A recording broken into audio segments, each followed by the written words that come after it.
चलो good morning everyone. तो तुम्हारे पास एक सवाल है। If velocity time and force, ठीक है, velocity time and force were present as a basic quantity. Basic quantity जो वही होता है जो हमारा फंडामेंटल क्वांटिटी होता है, और पूछा गया find the dimensions of mass and energy, क्या होगा। ओके, ऋषभ पूछ रहा है कि होमवर्क डिस्कस कीजिएगा कि नहीं। होमवर्क में किसी को डाउट है क्या? जिस जिसको होमवर्क में डाउट है ना, वो चैट सेक्शन में लिख देना, ठीक है, तो मुझे फिर उसके अकॉर्डिंग में सॉल्व करो। चलो पहले इसको करो। अब ये भी तुम्हारा होमवर्क से रिलेटेड ही सवाल है। मेथड एक ही है, ठीक है।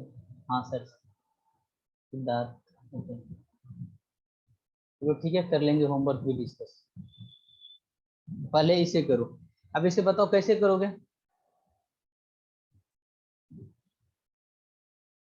कोई बता सकते हो इसे कौन सा मेथड से करना ठीक रहेगा? चलो होमवर्क करेंगे डिस्कस, आज इंड में करेंगे होमवर्क डिस्कस। आज ना चैप्टर फिनिश भी करना है सर। सेकेंड में मेरा डाउट था, ओके ठीक है, सेकेंड भी कर देंगे डिस्कस। अब ना जो होमवर्क होगा उसको डिटेल में नहीं सॉल्व किया जाएगा, क्योंकि क्लास इतना डिटेल चलता है ना, वहां पे आपको हिंट दे दूंगा, आपको करना खुद है।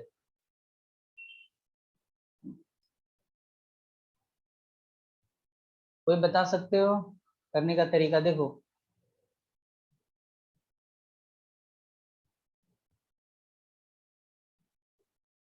Force into time velocity, Shreyas force into time divided by velocity. Good,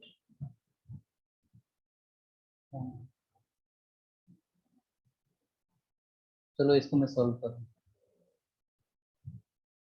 देखो, एक तो हमारा मेथड है इसको करने का कि अगर हमें वेलोसिटी दे रखा, टाइम दे रखा, force basic quantity, find the dimension of mass, ठीक है। तो तुम यहाँ पे कर सकते हो कि मास यहाँ पर डिपेंड करेगा किस पे, ठीक है, वेलोसिटी पे, टाइम पे और फोर्स का। तो तुम ऐसे करोगे कि सर मास डायरेक्टली प्रोपोर्शनल है हमारा किसके, वेलोसिटी के, तो वेलोसिटी की पावर चलो कुछ एक्स दे दिया।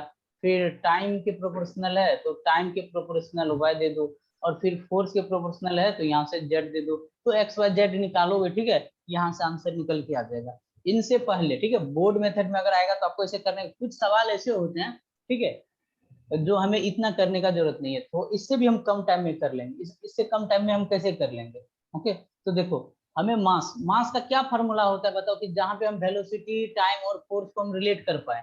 तो ऐसा करो कि फोर्स फोर्स है ना यहाँ पे, देखो वेलोसिटी टाइम से भी ऊपर होता है, मतलब फोर्स फोर्स जैसे हम जानते हैं। अभी तो सिर्फ फार्मूला का बात करो, फोर्स होता है मास इंटू एक्सीलरेशन, ठीक है, ये होता है इक्वल टू, जैसे अभी हम, मैं बोल रहा हूँ, तुम घर पे ये करके अपना देख लेना। अभी इस मेथड से नहीं कर रहे, force equal to mass into acceleration जानते हैं, ठीक है। फिर हम यहाँ पर मास के जगह पर लिखेंगे, एक्सीलरेशन को क्या लिख सकते हैं हम, velocity into time, sorry velocity divided by time, velocity divided by time लिख सकते हैं, ठीक है। तो यहाँ से मास निकालो, ठीक है, मास रहने दो, लेफ्ट साइड ले आओ, तो ये तुम्हारा क्या हो जाएगा, फोर्स इंटू टाइम, यहाँ पे आ जाएगा force into time, time divided by क्या हो जाएगा, वेलोसिटी, डिवाइडेड बाय वेलोसिटी आ जाएगा। ओके, अगर हम डायमेंशन में लिखना चाहेंगे तो डायमेंशनल एनालिसिस लगा दो, यहाँ पे दिखा दो कि हम डायमेंशनली कर रहे हैं, ठीक है, तो ऐसे कर दो। तो ये चीज यहाँ से क्या आ जाता है, फोर्स के जगह पर, अब मास आ गया तो फोर्स के जगह पर यहाँ पर एफ लिख दो, और टाइम के जगह पे टी लिख दो। सर कुछ हाँ, स्क्रीन में दिखाई नहीं दे रहा। स्क्रीन में कुछ नहीं दिखाई पड़ रहा है? हाँ सर, नहीं। सर हमको दिखाई दे रही है। हाँ तो सर, अब दिख दिखाई रहा दे है, रहा अब दिख रहा है, अब है, दिख रहा हाँ, है। ओके, सर अब दिख रहा है, अब दिख रहा है। ओके चलो ठीक है। हाँ, तो यहाँ पे फोर्स लिखेंगे, टाइम लिखेंगे, और वेलोसिटी को भी लिखेंगे। तो ये चीज हमारा मास क्या हो गया, F T V to the power minus one. देखो हमने यहाँ पर कितना आसानी से मास का डायमेंशन निकाल लिया। ओके, ठीक है। तो अगर किसी चीज, अगर कोई सवाल तुम्हें दिखे और आसानी से तुम फार्मूला के थ्रू रिलेट कर पाते हो, तो तुम एक बार इसको भी जरूर सोचना, ठीक है। आया बात समझ में? चलो अगला क्या निकालना है हमें, अगला पूछा गया एनर्जी का निकालना है, ठीक है। तो चलो एनर्जी निकालो, बस एक बार तुम लोग को देखते जाना है, लिखो मत, पीडीएफ मिल जाएगा, उसके बाद 15 से 20 मिनट लगेगा लगेगा नोट डाउन कर लो। चलो एनर्जी बताओ।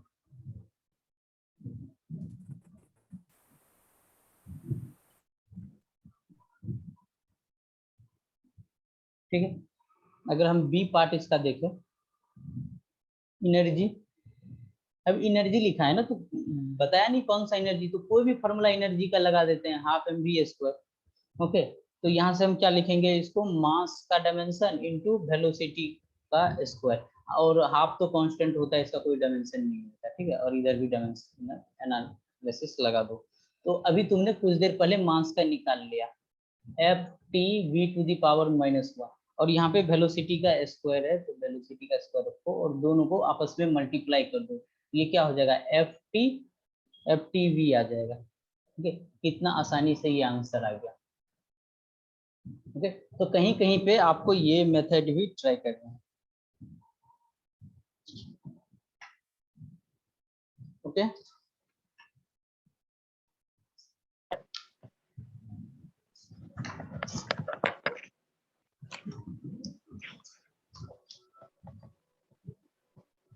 चलो अब आगे कुछ थ्योरेटिकल अप्रोच पढ़ते हैं, जो कि अभी तक हमने देखा है। ओके, अगर तुमसे पूछा जाए यूजेज ऑफ डायमेंशन, क्या क्या यूज है डायमेंशन का, कहाँ कहाँ पे हम डायमेंशन का यूज कर सकते हैं, बताओ। पहला यूज क्या बताओगे, ठीक है, पहला पहला क्या बताओगे, सर ऊपर वाला हम जीवन में इतने से नहीं कर सकते, सर ऊपर वाला हम F G M one D M कुछ नहीं कर सकते थे। अच्छा, इसने पूछा कि लकी ने कि G1 G2 G3 से नहीं कर सकते क्या मास का। देखो यहाँ पे हमें, हमारे पास सवाल में क्या था, बेस क्वांटिटी क्या है हमारे पास, वेलोसिटी है, टाइम है और फोर्स है। तो हमारा टारगेट होगा ये चीज का यूज करके हम आगे बढ़े, ना कि इसमें और कोई भी कॉन्सेप्ट ले आए। ठीक है, कोई और फिजिकल क्वांटिटी नहीं लाना है हमें, वेलोसिटी टाइम और फोर्स को रिलेट करके ही लाना है। आया बात समझ में। तो यहाँ पर देखो हम क्या वेलोसिटी टाइम और फोर्स को रिलेट करके ही मास लाए हैं ना, कोई दूसरा तो चीज नहीं लाए ना। यहाँ पे ग्रेविटेशनल कांस्टेंट वगैरह, जैसे ग्रेविटेशनल फोर्स जानते हो ना, ठीक ना, F equal to GM1 M2 divided by R², वो काम नहीं करना है। ओके, क्योंकि यहाँ पे जी के बारे में तो हमें दे नहीं रखा। जैसे एनर्जी भी हमें वेलोसिटी टाइम और फोर्स के रिस्पेक्ट में निकालना था। ठीक है, वेलोसिटी टाइम फोर्स और मास के रिलेशन में, देख लो उसी के रिलेशन में निकला कि नहीं। ओके, वेलोसिटी, अब फोर्स टाइम और वेलोसिटी, और तुम्हारे आंसर में फोर्स टाइम और वेलोसिटी ही होना चाहिए, कोई दूसरा नहीं होना चाहिए। बेस क्वांटिटी में अपना आंसर चेक करो, फोर्स टाइम वेलोसिटी, इसका आंसर चेक करो, फोर्स टाइम वेलोसिटी यही है, तब जाके हम अप्लाई कर सकते हैं। बहुत ऐसे सवाल मिलेंगे जिसमें आप नहीं अप्लाई करोगे तो मत करना, अगर किसी में कर सकते हो तो अप्लाई करना, वहां पे आपका टाइम सेव हो जाएगा। आपके पास कई मेथड होना चाहिए, ठीक है, टाइम सेविंग करने के लिए, जहां पर जो इजी लगेगा वहां उससे करना है। अब देखो डायमेंशन का यूज क्या है, कहाँ कहाँ हम डायमेंशन पढ़ते हैं, बताओ। पहला हम पढ़ते हैं कन्वर्जन ऑफ यूनिट्स। ठीक है, डायमेंशन से कहाँ पर यूज करते हैं, एक क्वांटिटी से दूसरा क्वांटिटी कन्वर्ट करने के लिए हम करते हैं, to derive the relation between different physical quantity. ये भी सही है, पहला तो एग्जाम्पल ये हो गया। दूसरा क्या दूसरा क्या हम देंगे इसका, अब देखो इसको डिटेल में मैं नहीं करवा रहा हूँ, ये बोर्ड्स में तो आपको करवाएंगे, ठीक है, तो अभी नोट्स में आप शॉर्ट में ही लिखोगे। ठीक है, वैसे भी मैं करवा चुका हूँ आपको ना, कन्वर्जन ऑफ यूनिट्स, इसमें बताया था ना कि n into u equal to constant. ठीक है, इसको हम ऐसे भी लिख सकते हैं, n1 u1 equal to n2 u2 भी लिख सकते हैं। ठीक है, दूसरा दूसरा कहाँ पे यूज करते हैं हम, बता सकते हो, to to check the dimensional correctness of a given physical equation, physical equation. एक चेक यहाँ पर क्या जाता है कि जो हम to check the dimensional correctness of a given physical equation, अगर तुम्हारे पास कोई फिजिकल इक्वेशन है तो हम इसे चेक करते हैं इसके थ्रू। जैसे कि मान लो टाइम का होता है क्या फॉर्मूला, तो 2π√L/g। ओके, तो इसका हम डायमेंशनली चेक करते हैं ना, ये करेक्ट है या इनकरेक्ट है। बताओ, इसको हमने सोल्व किया था कि नहीं? इधर से टाइम, तो हमारा इधर से भी क्या आना चाहिए? टाइम ही आना चाहिए। बोलो, क्या इसे हमने चेक किया था ना कि डायमेंशनली करेक्ट है कि नहीं है? ऐसे करके चेक किया था ना। ये t इक्वल टू 2π तो कांस्टेंट हो गया, लेंथ का l लिखा था, और g के बारे में क्या लिखा था? l t⁻⁻2 लिखा था इसका डायमेंशन, और इन सबको अंडर रूट डाल दो। ठीक है, तो यहाँ से ये चीज क्या हो जाएगा? l l कैंसिल आउट हो जाएगा।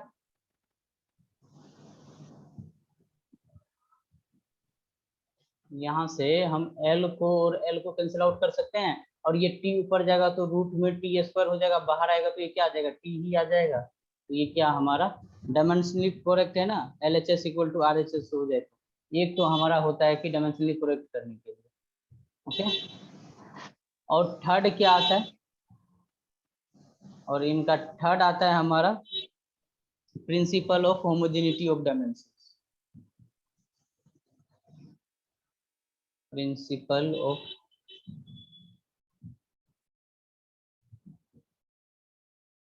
सर आपने बोलने की बहुत पीछे स्क्रीन में हमको ये दिखाई देती है।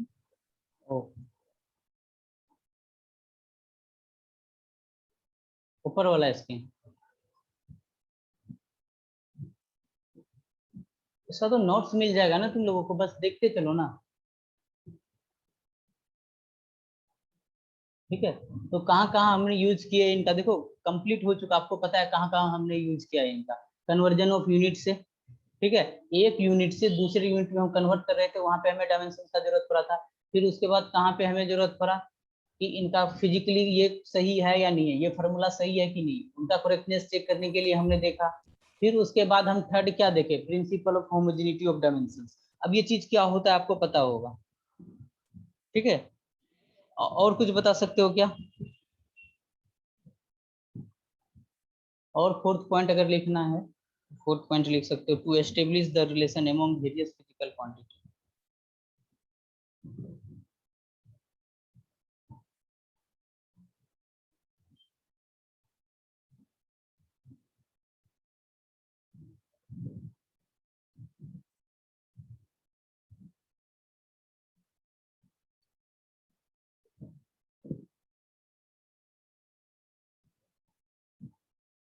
To establish the relation among various physical quantity. देखो अभी ऊपर वाला जो आज का जो फर्स्ट सवाल था, ये वेरियस फिजिकल क्वांटिटी है ना, फोर्स, टाइम, वेलोसिटी, मास, इसके बीच में हम रिलेशन निकाल रहे हैं ना। ओके, अब देखो ये चीज हमेशा होगा। अब इनका अगर तुम एनर्जी का डायमेंशन निकालो, इधर Ft इंटू वी का निकालो, तुम्हें दोनों का सेम ही मिलेगा। ठीक है, मास Ft माइनस वी के बराबर है। ठीक है, यही सब हम रिलेशन निकालते हैं इनके डायमेंशन के। ओके, और कुछ इनका लिमिटेशन भी है। अब ये तो हमारा हो गया, इनका एप्लीकेशन था, और डायमेंशनल एनालिसिस का कुछ लिमिटेशन है, वो देखते हैं लिमिटेशन क्या है इनका। लिमिटेशन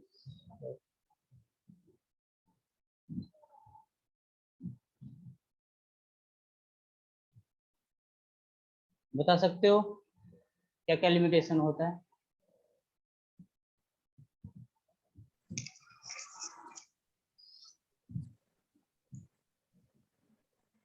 पहला लिखो, the value of by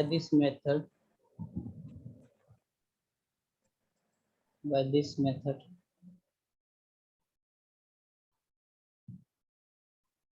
the value of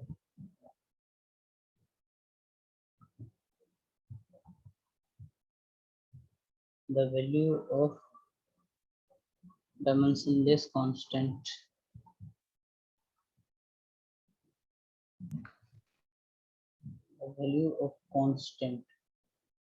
by this method the value of constant cannot be calculated.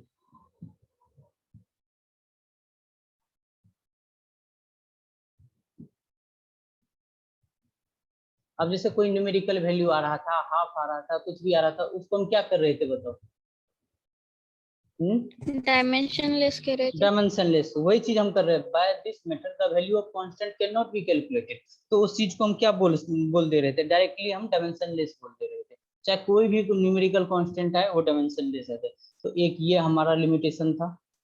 दूसरा equation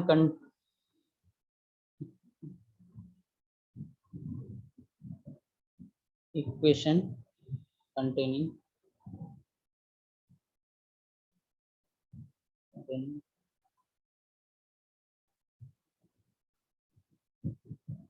trigonometrical, exponential and logarithmic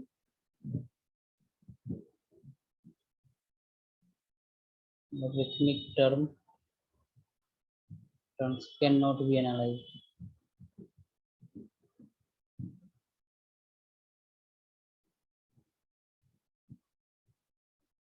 अब देखो, जो जहां पर भी हमारे पास ट्रिग्नोमेट्रिक, एक्सपोनेंशियल और लोगरिथमिक टर्म आ रहा था, उसको हम सही से एनालाइज नहीं कर पा रहे थे। वहां पर हम कर क्या रहे थे? फिर उसके जगह पर उसे हम, ठीक है, डायमेंशनलेस बोल देते थे। ठीक है ना? सीधा है कि जो चीज हमें समझ में नहीं आ रहा था, आगे क्या करेंगे नहीं करेंगे, उसे हमने डायमेंशनलेस कर दिया। ये हमारा एक लिमिटेशन है, जबकि ऐसा नहीं होना चाहिए था। लेकिन अभी भी कुछ बेटर तरीका नहीं आया, तो अभी भी हम इसी के ऊपर काम कर रहे हैं कि ये सब चीज को हम डायमेंशनल एनालिसिस से एग्जैक्ट तरीके से नहीं कर पाते हैं और डायमेंशनलेस बोल देते हैं। ये अभी तक हमारा ये लिमिटेशन में।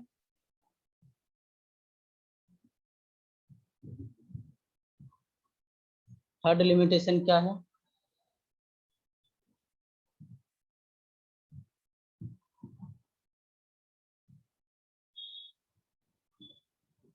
बताओ, थर्ड लिमिटेशन में क्या बोलोगे? इसे लिखो, this method is useful when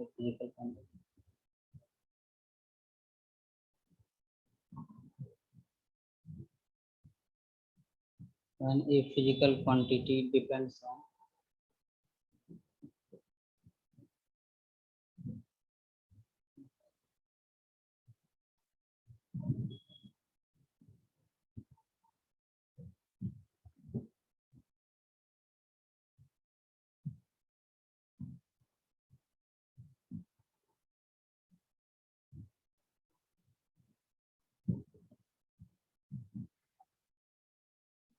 this method is useful when the physical quantity depends on other quantities by multiplication and power division, ठीक, एंड पावर रिलेशन। ओके, अगर मल्टीप्लीकेशन हो रहा हो या नहीं तो उसके ऊपर पावर हो, तब तो ये सही से काम कर रहा था। ठीक है, it can not be useful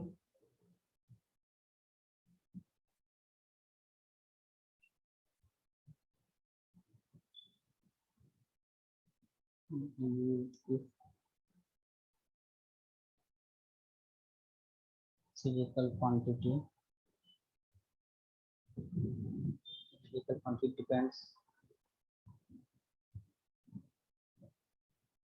depends on sum or difference.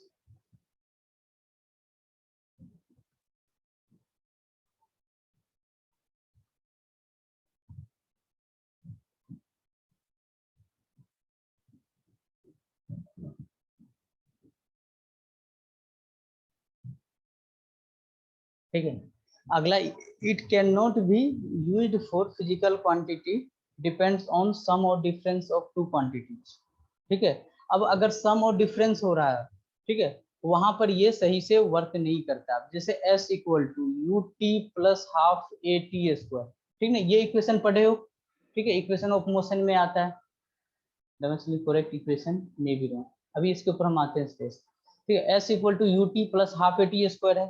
ठीक, अगर मैं बोलूं कि ये तो हमारा इक्वेशन ऑफ मोशन है, ठीक है, जिसे हम पढ़ते हैं, अगर इस पे डायमेंशनली देखें तो ये करेक्ट है। ठीक है, अगर मैं एक और फार्मूला लिख देता हूँ, s equal to u t plus plus half a t square, अब बताओ क्या ये फार्मूला डायमेंशनली करेक्ट है या नहीं है? ये फॉर्मूला हमारा डायमेंशनली करेक्ट है। लेकिन क्या फिजिकल लगाना सही है क्या? ये फिजिकली ये सही है? अगर हम अपना ऑब्जर्वेशन करें, डिस्टेंस का कैलकुलेशन करें, ओके, तो अगर यहाँ पे 2u हो गया, ठीक है, ये फैक्टर सीधा डबल हो गया, ut का फैक्टर 2ut हो गया, तो ये तो रिजल्ट में तो इफेक्ट डाल देगा ना। ओके, तो ये डिस्टेंस के तो वैल्यू को बढ़ा देगा। तो लेकिन डायमेंशनली करेक्ट इसका मतलब क्या होता है कि मतलब ये यहाँ पे चाहे माइनस भी लगा दो, चाहे यहाँ पर माइनस लगा दो, तो भी ये डायमेंशनली करेक्ट है, लेकिन फिजिकली करेक्ट नहीं। तो मतलब क्या होता है कि जो चीज हमारा डायमेंशनली करेक्ट होता है, ओके, ये जरूरी नहीं है कि वो हमारा फिजिकली करेक्ट हो। तो यहाँ पर ना हमारे पास एक प्रॉब्लम हो गया कि हम डायमेंशनल एनालिसिस के थ्रू हम आगे तो नहीं बढ़ सकते हैं, क्योंकि ये तो हमें सही बता देगा, लेकिन आगे हमें प्रॉब्लम हो जाएगा। ओके,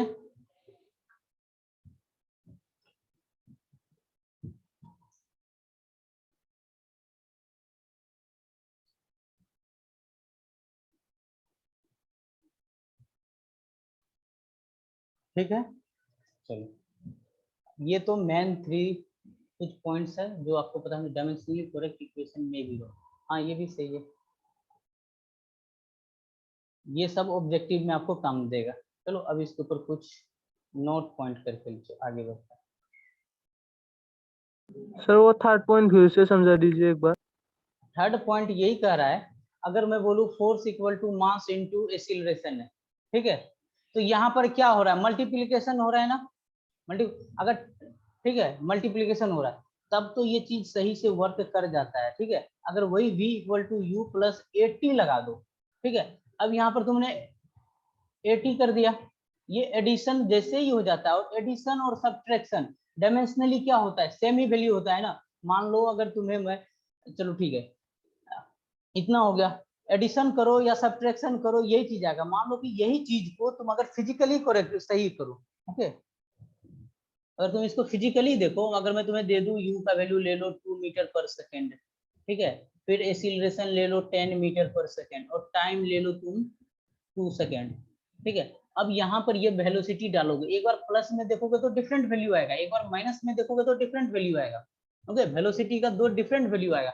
ये तक फिजिकली हुआ, लेकिन अगर हम डायमेंशनली चेक करें तो हमारा क्या होगा, डायमेंशनली तो ये क्या बोलता है, ये तो सेम ही है। अब इसमें कुछ भी फैक्टर दे दो, 80 दे दो, यहाँ पे 1000, क्या 1000 मल्टीप्लाई कर दो, लाख मल्टीप्लाई कर दो, तो भी ये बोलेगा कि नहीं ये चीज सही ही है। तो मतलब जो चीज हमारा डायमेंशनली करेक्ट होता है वो फिजिकली क्या होता है, इनकरेक्ट होता है। ये सब हमारा लिमिटेशन है डायमेंशनल एनालिसिस का। Okay, okay sir. ओके, अब इसके ऊपर ना कुछ नोट पॉइंट करके जहां से सवाल बराबर बनते हैं उसको हम लोग देखते हैं। सर फिजिकली क्यों इनकरेक्ट होता है? अभी देख लो ना, वैल्यू चेंज हो रहा है ना। अभी ये बोल रहा है पॉजिटिव और निगेटिव सेम ही होता है डायमेंशन में। डायमेंशन में मैंने बताया ना कि किसी चीज को ऐड करो और सब्ट्रैक्ट करो, बात बराबर ही आता है। और ये न्यूमेरिकल जो वैल्यू होता है उसको तो हम कंसीडर करते ही नहीं डायमेंशन में। अगर आप फिजिकली सोल्व करोगे तो ये प्रॉब्लम नहीं देगा। अरे सीधा देखो, a equal to B plus C, ठीक, एक हमारे पास इक्वेशन है, और मैं बोल रहा हूँ कि तुम प्लस करो कि माइनस करो वैल्यू a ही आएगा, और जबकि ये चीज डायमेंशनली करेक्ट है, ठीक है। अब लेकिन तुम क्या करो, a के जगह पर वैल्यू, b के जगह पे वैल्यू रख लो, b का वैल्यू रख लो 2, और c के जगह पे वैल्यू रख लो 3, तो ये चीज तुम्हारा कितना आ जाता है, ठीक है। तो a का वैल्यू बताओ फिजिकली कितना आ जाएगा, हम यहाँ पे 2 करेंगे और प्लस 3 प्लस माइनस 3 करेंगे, तो ये हमें रिजल्ट क्या देगा, एक बार तो हमें 5 देगा और दूसरी बार -1 दे देगा। तो बताओ, दो डिफरेंट रिजल्ट दे दिया ना, ये चीज कैसे सही हुआ। तो इसीलिए हम डायमेंशनल एनालिसिस के थ्रू हम आगे प्रोसीड नहीं कर सकते थे फिजिक्स के अंदर, ठीक ना। बस इसका एक ही यही काम है कि हम रिलेशन निकाल सकते हैं, ये सब इनका लिमिटेशन है। जैसे न्यूमेरिकल वैल्यू का हम डायमेंशन नहीं फाइंड आउट कर सकते हैं, ट्रिग्नोमेट्रिक और लॉगरिथमिक ये सब फंक्शन का हम नहीं निकाल सकते हैं। आया समझ में? ओके, चलो कुछ नोट पॉइंट लिखो। The physical quantity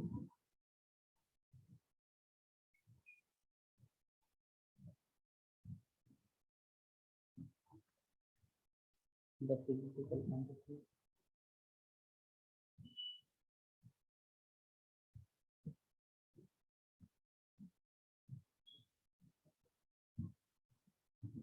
separated by the sum angles positive, negative, equality, greater than, less than, etc. have the same dimension.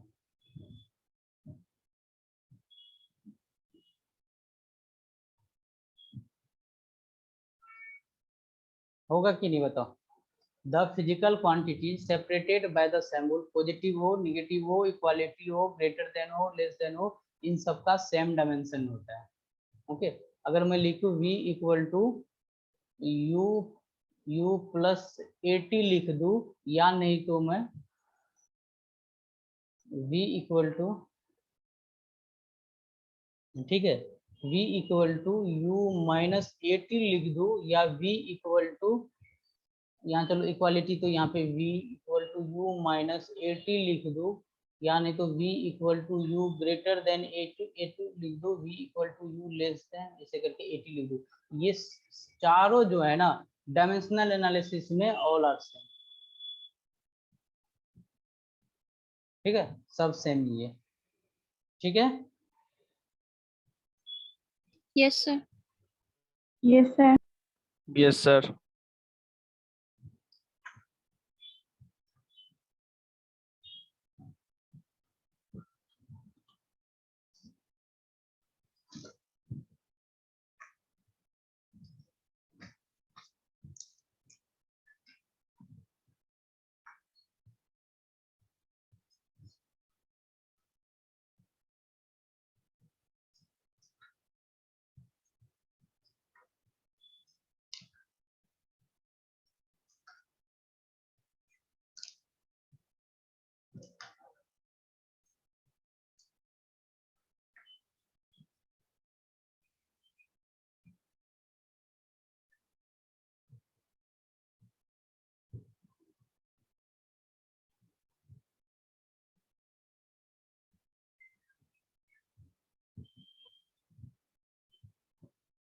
A dimension, Rajdeep बताओ क्या प्रॉब्लम है? ए डायमेंशनलेस क्वांटिटी, पहला ऑप्शन।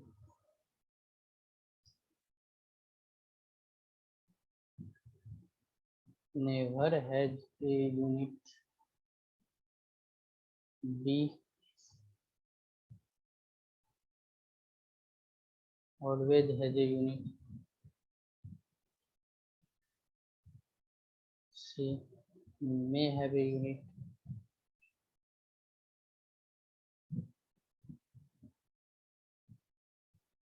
D। सर उसमें कुछ limit था LN, वो मुझे समझ में नहीं आया। कहाँ पे? उस इक्वेशन पे, वहाँ पे जो इक्वेशन दिया हुआ था ना, उसमें। किसका बात कर रहे हो? किसी सवाल, अभी जो मैंने सवाल करवाया उसमें? नहीं सर, आज वो जो होमवर्क, आपने होमवर्क दिया था ना। ओके ओके, अभी हम हाँ होमवर्क सर। पे आएंगे, तब हम होमवर्क के ऊपर डिस्कस करेंगे। एलएन होता है लोगरिथम, ठीक है, एलएन जो होता है ना लोग को बताता है, ओके, मैथमेटिक्स का पार्ट हाँ है, सर, एक्सप्लेन कर समझ दो। गए। एलएन मतलब लोगरिथमिक फंक्शन। चलो इस सवाल को सॉल्व करो।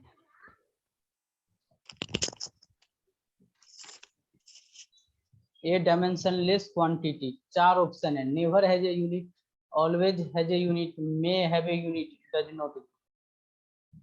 आंसर सी सी आ रहा है, राइट आंसर सी ही है।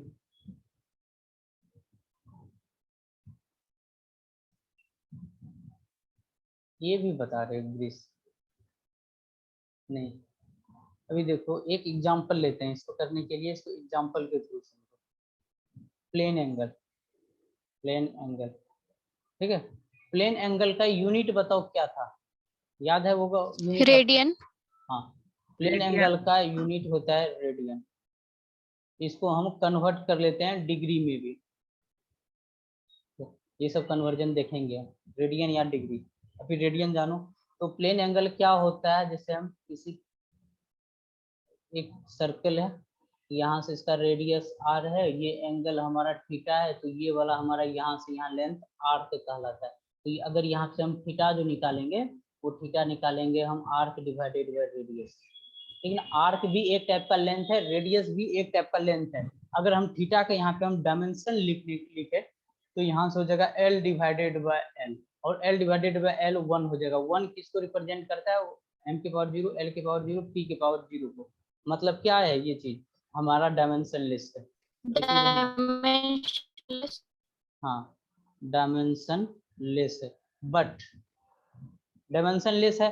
डायमेंशन लेस होते हुए देखो इसका यूनिट है, बट है यूनिट, है ना, इसके पास यूनिट है। तो अब यहाँ पे पहला ऑप्शन जो बोल रहा है नेवर है जो यूनिट, तो कहना गलत होगा। अच्छा, एक और एग्जांपल तुम लोगों को पता है क्या है? एक तो चलो प्लेन एंगल का, कोई और एग्जांपल दे सकते हो? और कुछ पढ़े हो तुम लोग?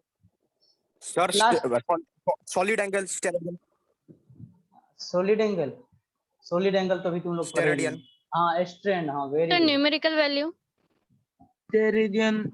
नहीं, न्यूमेरिकल वैल्यू का कोई यूनिट होता है क्या? लेंथ फिर बोलोगे ना? सर नहीं होता है।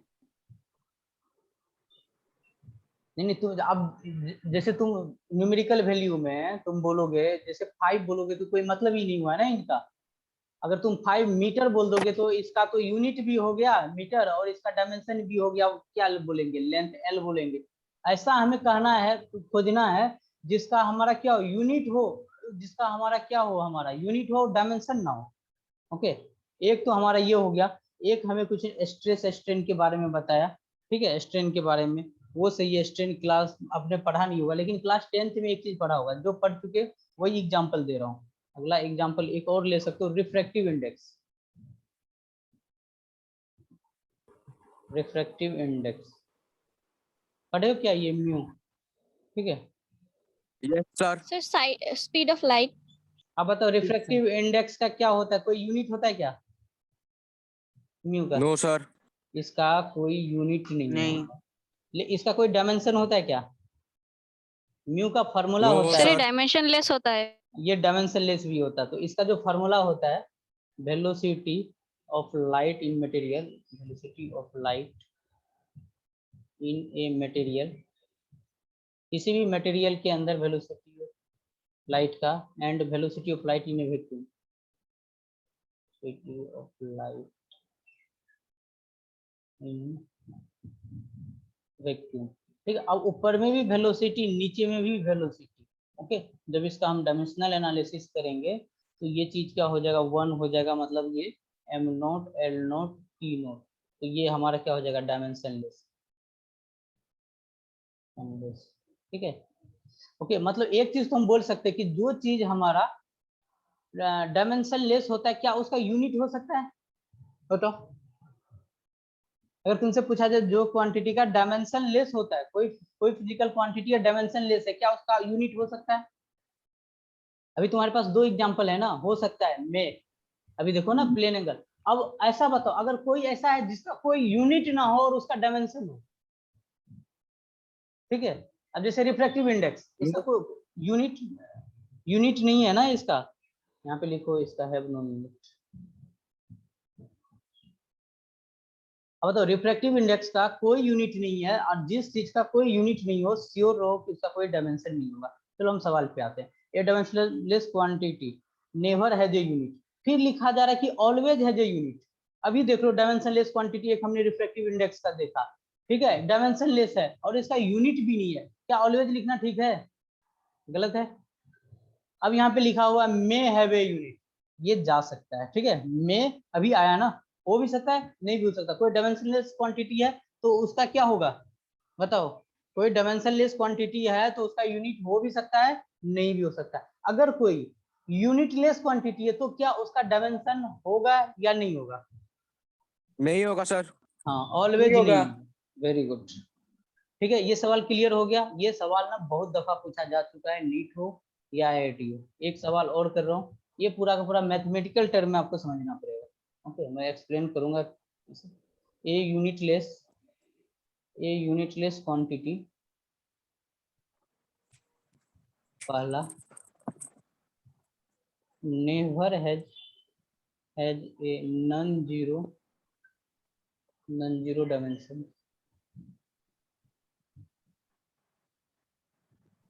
B always has a non-zero dimension.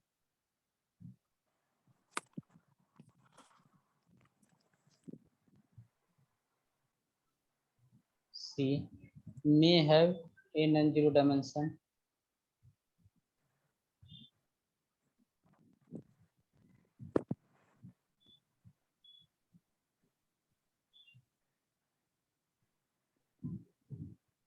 D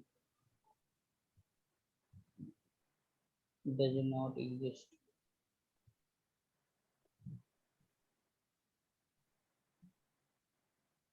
Answer Kuldeep A, Greece A.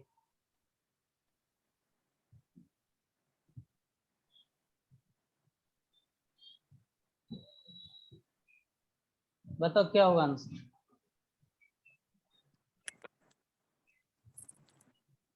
अब ना तुम्हारा लैंग्वेज ही चेंज कर दिया। तुम तो आसानी से तुम बोल देते कि यूनिट लेस क्वांटिटी है तो साफ बोल देंगे नेवर हैज ए डायमेंशन, अगर ऐसा लिखा रहता। ये नॉन जीरो वर्ड आके कंफ्यूज कर दिया तुमने, ठीक है। आंसर ए बता रहे हो बहुत लोग, इसका राइट आंसर ये ही है, ठीक है। चलो मैं इसको एक्सप्लेन करता हूँ। अच्छा अभी टाइम आउट होगा, फिर से वापिस से सब रिकनेक्ट कर लेना, जो मेरा लिंक मिला है ना उसी पे आके, ओके। तो चलो मैं इसको आपको एक्सप्लेन करता हूँ। सबसे पहला बात देखो कि जीरो मतलब क्या है। अगर जीरो होता तो क्या मीनिंग होता, और नॉन जीरो है तो क्या मीनिंग है, इन दोनों का, ठीक है। अभी पढ़ो, A never has a non zero dimension. सबसे पहले ये मीनिंग समझो कि नॉन जीरो डायमेंशन का क्या मतलब हुआ। नॉन जीरो का मतलब क्या हुआ, मीन्स क्या हुआ, मतलब जीरो डायमेंशन नहीं है। जीरो होगा।